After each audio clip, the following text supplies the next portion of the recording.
এটাকে ঘৃণা জেনে মুখে যদি জীবন বাঁচানোর জন্য বলে দেন এতটুকু জায়েজ আছে, কিন্তু আপনি স্বতঃস্ফূর্তভাবে আপনি মূর্তি পূজায় অংশগ্রহণ করছেন, সেখানে মাথা নত করছেন, আপনাকে কে বাধ্য করেছে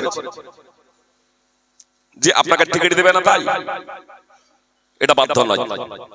আপনাকে টিকিট দেবে না এর জন্য এটা বাধ্য নয়, বরং আপনি প্রকৃত মুসলমান হয়ে যান। আপনি প্রকৃত মুসলমান হয়ে যান, ইনশাআল্লাহ সমস্যার সমাধান হবে। রিজকের মালিক একমাত্র মহান আল্লাহ তাআলা, এটা আমাদের ভুলে গেলে চলবে না। সারা পৃথিবীর মানুষ একত্রিত হয়ে একটা দানা কেউ বেশি আপনাকে খাওয়াতে পারবে না, আর সারা পৃথিবীর মানুষ মিলে একটা দানা আপনার হ্রাস করতে পারবে না। আপনার মুকদ্দারে ভাগ্যে যা লেখা আছে, আপনার কপালে যা লেখা আছে, সারা পৃথিবীর মানুষ মিলে যদি মনে করে যে একটা দানা আপনার কমিয়ে দেবে, বা আপনার আয়ু যা লেখা আছে, আপনার কপালে যা লেখা আছে, সারা পৃথিবীর মানুষ মিলে যদি মনে করে আপনার ক্ষতি করবে, তো আপনার কপালে যা লেখা নাই সারা পৃথিবীর মানুষ সমবেত হওয়ার পরেও সেই ক্ষতি করতে পারবে না। এই কথা মুহাম্মদ সাল্লাল্লাহু আলাইহি ওয়াসাল্লাম স্পষ্ট ভাবে বলে দিয়েছেন। তাহলে আতঙ্ক কিসের, ভয় কিসের? জি বলবেন, ভয় তো আমাদের হচ্ছে, আতঙ্ক তো হচ্ছে বিভিন্ন ভাবে। যে আতঙ্ক এবং ভয় হচ্ছে কেন, এই বিষয়টাও শুনুন। আল্লাহ বলছেন, ওয়াতিউল্লাহা ওয়া রাসূলুহু ওয়া লা তানাযাউ ফাতাফশালু ওয়া তাযহাবা রিহুকুম। আল্লাহ বলছেন, আল্লাহ এবং তার রাসূলের আনুগত্য করো। আল্লাহ এবং তার রাসূলের আনুগত্য করো, পরস্পরে ঝগড়া বিবাদ করো না, নইলে তোমরা সাহসহারা হয়ে যাবে, তোমাদের শক্তি নিঃশেষ হয়ে যাবে। সূরা আনফালের ৪৬ নম্বর আয়াতের অংশবিশেষ আল্লাহ বলছেন, আল্লাহ এবং তার রাসূলের আনুগত্য করো, পরস্পরে ঝগড়া বিবাদ করো না। আসলে আল্লাহ এবং তার রাসূলের আনুগত্য করলে আপনি ঝগড়া বিবাদ থেকে বিরত থাকবেন, পরস্পরে ঝগড়া হবে না ইনশাআল্লাহ, আল্লাহ এবং তার রাসূলের আনুগত্য করলে। আল্লাহ বলছেন, ওয়ালা ইয়াযালুনা মুখতালিফিনা ইল্লা মান রাহিমা রাব্বুক। সূরা হুদের 118 এবং 119 নম্বর আয়াতের অংশবিশেষ। মানুষ অব্যাহত ধারায় মতভেদ করতে থাকবে, তবে স্বতন্ত্র তারা যাদের উপরে আল্লাহ দয়া করবেন, যাদের উপরে আল্লাহর রহমত বর্ষণ করবেন, অর্থাৎ মতভেদ থেকে নিরাপদে থাকবে তারা যাদের উপরে আল্লাহর রহমত বর্ষণ হবে। এবার কার উপরে আল্লাহর রহমত বর্ষণ হবে?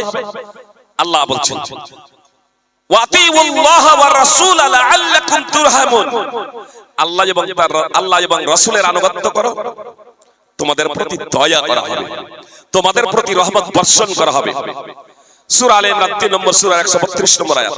তো আল্লাহ এবং তার রাসূলের আনুগত্য করলে রহমত বর্ষণ হবে, পরস্পরে ঝগড়া বিবাদ থেকে তারা বেঁচে যাবে। আর শুধু ভারতে না, পাকিস্তান বাংলাদেশ আপসে ঝগড়া বিবাদ, বাংলাদেশ মুসলমানের লড়াই, আরে আফগানিস্তান পাকিস্তান আর বাংলাদেশ কি দেখতে যাবে না? আমাদের দেশেই তো, আমাদের জেলায় তো, আমাদের গ্রামেই তো স্বামী স্ত্রীতে ঝগড়া, প্রেমিক প্রেমিকাতে ঝগড়া, প্রেম করে বিয়ে করছে সেটা বৈধ না, তারপর নিজের জীবন বিসর্জন দেওয়ার জন্য একদিন খুব লাভ হচ্ছিল, দাম্পত্য জীবন শুরু হলো, কখনো বিবাহ বন্ধনে আবদ্ধ হয়নি তার আগে একে অপরকে হত্যা, বিবাহ বন্ধনে আবদ্ধ হওয়ার পরে একে অপরকে হত্যা, স্বামী স্ত্রী একে অপরকে হত্যা, পিতা পুত্রে, মাতা কন্যা, যাই ননদে শাশুড়ি পেয়ে, এ তো অব্যাহত ধারায় সমস্যার সমস্যা। এই সমস্যা কেন? আপনাকে আগে রোগটা নির্ণয় করতে হবে। বিভিন্ন জনকে যদি জিজ্ঞেস করা হয় তাহলে বিভিন্ন জন বিভিন্ন কথা বলবে, নানা জনে নানা কথা বলবে। এজন্য আমি একটা কথা সাধারণভাবে বলি যে আমার ফার্মেসি আছে, এমবিবিএস একজন এমডি ডক্টর রোগীরা যখন ডাক্তারের কাছে যান, জিজ্ঞাসাবাদের পরে ওষুধ লেখেন, ওই এমডি ডক্টর তিনি কিন্তু ওষুধ দেন না, ওষুধ লিখে দেন আর প্রেসক্রিপশন নিয়ে ওই রোগীরা তখন আমার ফার্মেসিতে আসে, আমি তখন তাদেরকে ওষুধ, প্রেসক্রিপশনে যা লেখা আছে ওষুধ তখন আমি তাদের জন্য দিয়ে দিই। আমার ফ্যামিলির রোগ হয়েছে, আমি যদি ভাবি যে ডাক্তার মশাই তো নিজে ওষুধ দেন না, প্রেসক্রিপশন লিখে তো আবার আমার কাছেই পাঠান, আমার কাছেই সব ওষুধ। তো আমি আর আমার ফ্যামিলিকে ডাক্তারের কাছে না গিয়ে আমি যদি নিজেই যদি ওষুধ দিতে শুরু করি, অথচ কোন রোগের জন্য কি ওষুধ, কোন রোগের জন্য কি ওষুধ লাগবে এটা কিন্তু আমি জানা নাই। সাধারণ হয়তো দু চারটা ওষুধ এরকম জানে, তবু কোন পরিস্থিতিতে যদি ওষুধ জানা আছে তাহলে কোন পরিস্থিতিতে কোন অবস্থায় কি ওষুধ প্রয়োগ করতে হবে এটা তার জানা নাই। কোন ব্যক্তির জন্য কোন ওষুধ লাগবে এটা এই সম্পর্কে তার জ্ঞান নাই। এখন যদি নিজে যদি ওষুধ যদি নির্বাচন করতে যদি শুরু করে তাহলে হিতে বিপরীত হতে পারে, রোগী সুস্থ লাভ করার পরিবর্তে সে মারা যেতে পারে। আমার কাছেই যদি ওষুধ আছে তাহলে আমার দায়িত্ব এবং কর্তব্য কি হবে? ডাক্তারের কাছে রোগী নিয়ে যাওয়া, তিনি প্রেসক্রিপশন লিখে দেবেন, তারপরে তখন ওষুধ সেবন করব। অবশ্যই পার্থিব বিষয়ে আমরা সবাই বিচক্ষণ, ওই ফার্মেসিওয়ালা ডাক্তারের কাছেই যাই, ফার্মেসিওয়ালাও ডাক্তারের কাছে যাই, নিজে ওষুধ দিয়ে দেয় না রোগীকে। কিন্তু এই ধর্মের বিষয়ে আমরা নিজেরাই মহাপণ্ডিত, নিজেরাই বড় পণ্ডিত। আমরা তখন প্রয়োজন বোধ করি না যে ধর্মীয় গুরুর কাছে আগে রোগটা নির্ণয় করি। আজকে যে নানা সমস্যায় আমরা জর্জরিত, তো এই জর্জরিত কেন? এত সমস্যার সম্মুখীন আমরা কেন? এত বিপদ আপদের আমরা সম্মুখীন কেন? এই বিষয়গুলো আগে আমাদেরকে জানতে হবে উলামায়ে কেরামের কাছ থেকে, যে এই সমস্যার সম্মুখীন আমরা হচ্ছি কেন। আল্লাহ তাআলা বলেন, ওয়ামা আসাবাকুম মিন মুসিবাতিন ফাবিমা কাসাবাত আইদিকুম ওয়া ইয়াফু আন কাসীর। সূরাতুশ শুরার 30 নম্বর আয়াত। আল্লাহ তাআলা বলেন, তোমাদের যে বিপদ আপদ পৌঁছায়, তোমাদেরকে যে বিপদ আপদ পৌঁছায় তা তোমাদের কৃতকর্মের ফল। আর অনেক অপরাধ তো আল্লাহ ক্ষমা করে দেন। তো আজকে যে সমস্ত বিপদ আপদের আমরা সম্মুখীন হচ্ছি তা আমাদের কৃতকর্মের ফল। খুতবার টাইম যেহেতু আর খুব বেশি নাই, কমন ভাবে শুধু দুটো কথা আপনাদের বলি, আলোচনার সাথে সামঞ্জস্য রেখে। বিপদ আপদ আসলেই কাউকে এটা ভাববেন না যে সে অপরাধী। বিপদ আপদ আসলেই এটা ভাববেন না সে অপরাধী। যে বিপদ আপদ দুটো কারণে আসে, এক শাস্তি স্বরূপ আসে, দুই পরীক্ষার জন্য আসে। সুতরাং সুনানে তিরমিজি, ইবনে মাজাহ, মুসনাদ আহমদ বিভিন্ন হাদিস গ্রন্থে হাদিস আছে, নবী সাল্লাল্লাহু আলাইহি সাল্লাম বলেছেন, যখন আল্লাহ তার কোন বান্দার কল্যাণ চান, আল্লাহ যখন তার কোন বান্দার কল্যাণ চান তখন দ্রুত তাকে পার্থিব জগতে বিপদে ফেলেন। আর যখন কোন বান্দার অকল্যাণ চান তখন তার থেকে বিপদকে রুখে এলেন, তার থেকে বিপদকে রুখে এলেন। যখন কোন বান্দার অকল্যাণ চান তখন তার থেকে বিপদকে রুখে এলেন, যাতে কিয়ামতের দিবসে তাকে পূর্ণ মাত্রায় তার প্রতিদান দেওয়া হয়, কঠোর শাস্তি।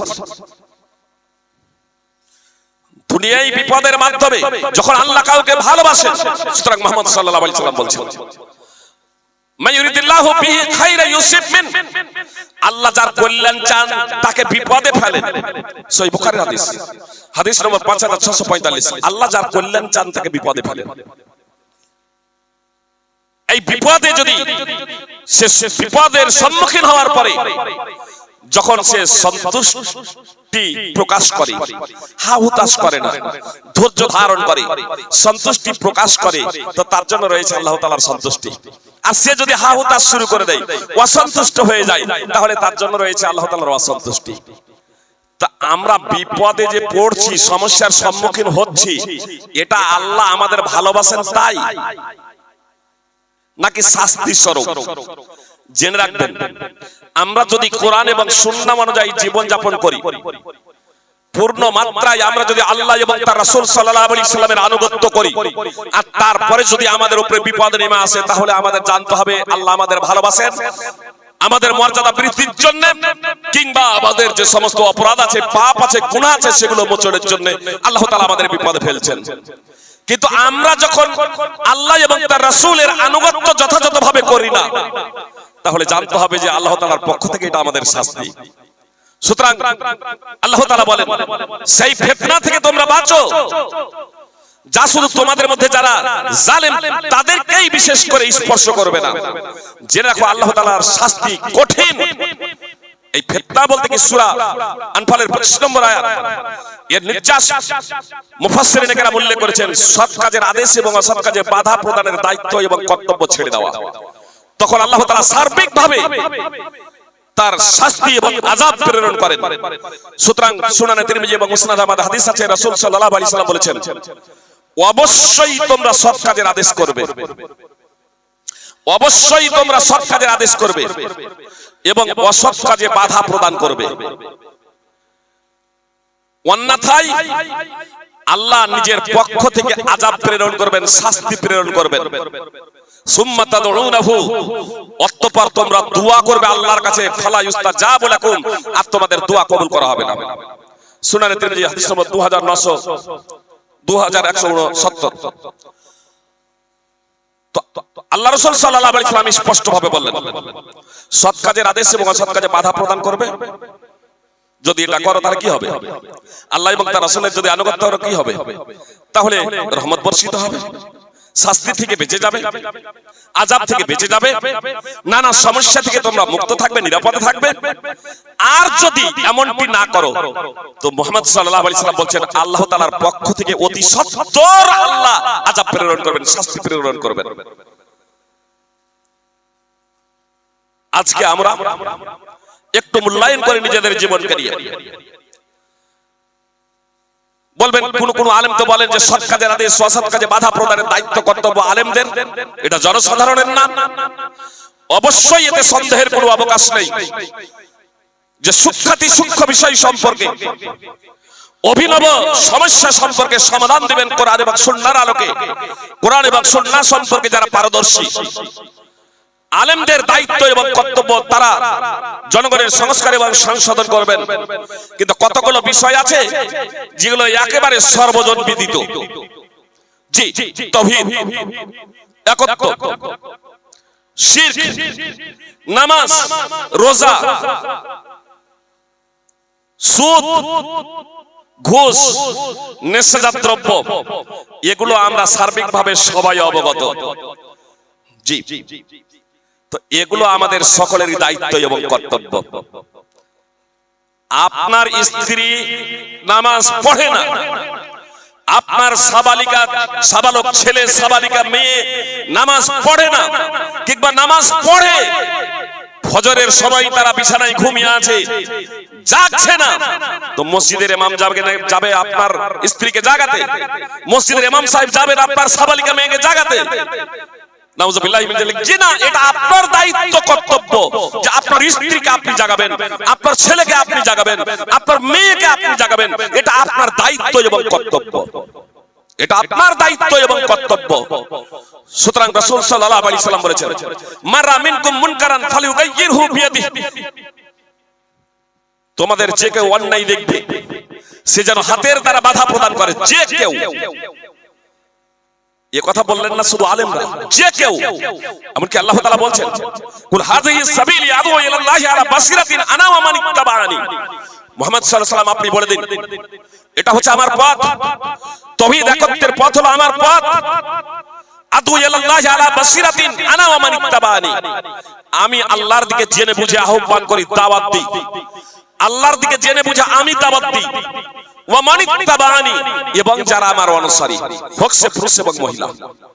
অতএব আমাদের সকলের দায়িত্ব কর্তব্য হলো আজকে আমরা রাসূল সাল্লাল্লাহু এবং তার রাসূল সাল্লাল্লাহু আলাইহি সাল্লামের বাণী সমূহকে ছেড়ে দিয়েছি, সুস্তি এবং অবহেলা করেছি, যার পরিণতি আজকে আমরা হাতে হাতে দেখতে পাচ্ছি। নানা সমস্যা আমরা জড়িত। ফল কথা, আমরা সকল সমস্যা থেকে যদি মুক্তি পেতে চাই, যত প্রকারের সমস্যা আছে সব সমস্যা থেকে যদি মুক্তি পেতে চাই, তাহলে আমাদের পবিত্র কোরআন এবং সুন্নাহর দিকে ফিরে যেতে হবে। এমনকি আপনাকে রাষ্ট্র ক্ষমতা দেওয়ার জন্য আল্লাহ ঘোষণা করেছেন, অঙ্গীকার করেছেন। সূরা নূর 24 নম্বর সূরা 55 নম্বর আয়াত তাফসীর সহ দ্রষ্টব্য। আমাকে আপনাকে সেই যোগ্যতা অর্জন করতে হবে। আমাদেরকে মুসলমানদেরকে সেই যোগ্যতা অর্জন করতে হবে। আল্লাহ তাআলা আমাদের প্রত্যেককে পবিত্র কোরআন ও সুন্নাহ অনুযায়ী জীবন যাপন করার তৌফিক দান করেন। আমিন।